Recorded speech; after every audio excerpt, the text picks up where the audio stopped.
hello friends কি খবৰ আপোনালোকৰ আকৌ এটা নতুন ব্লগ লৈ আছো আপোনালোকৰ মাজলৈ বুট পোলাও এয়া মই সবখিনি লৈ লৈছো চাউল পিয়াজ বুট এইবিলাক কুকাৰ বহাই দি পিয়াজ দি দিছো পিয়াজখিনি অকণমান পানীখিনি হতা হ'বৰ কাৰণে তেল নিদিয়াকৈ দি দিছো এতিয়া মই তেল দি দিম পিয়াজখিনি অকণমান গৰম হোৱাৰ পিছত এয়া মই তেল দি দিলো তেল দিয়াৰ পিছত লৰাই দিম লৰাই পিনে ৰঙা হ'বৰ কাৰণে ৰাখি দিম এয়া মই ৰঙা হ'বৰ কাৰণে ৰাখি দিছো যেতিয়া ৰঙা হ'ব ৰহুন দি দিছো ৰহুন দিয়াৰ পিছত এয়া ৰাখিছিলো যে লং ইলাইচি এইবিলাক দি দিম একেবাৰে দি পিনে অলপমান সেইখিনিও ৰঙা হ'বৰ কাৰণে লৈ ল'ম ৰঙা হোৱাৰ পিছত বুট দি দিছো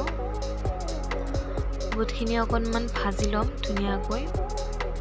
এয়া মই ভাজি লৈ লৈছো বুটখিনি ভাজা হোৱাৰ পিছত নিমখ জলকীয়াৰ গুড়ি জিৰা দি দিছো হালধি দিয়া নাই মোক মানে হালধীয়া কালাৰ নালাগে হেতু কাৰণে হালধীয়া দিয়া নাই যদি আপোনালোকক হালধীয়া কালাৰ লাগে তেনেহলে হালধি দিব পাৰে দি পিনে লাৰি দিছো লাৰি পিনে এতিয়া চাউলখিনি বহাই দিছো চাউলখিনি এতিয়া ৰঙাকৈ ভাজি ল'ম 5 মিনিট মান সময় যদি ভিডিওটো ভাল লাগে like comment and share subscribe কৰি দিব আপোনালোকে আশা ৰাখিলো আপোনালোকৰ পৰা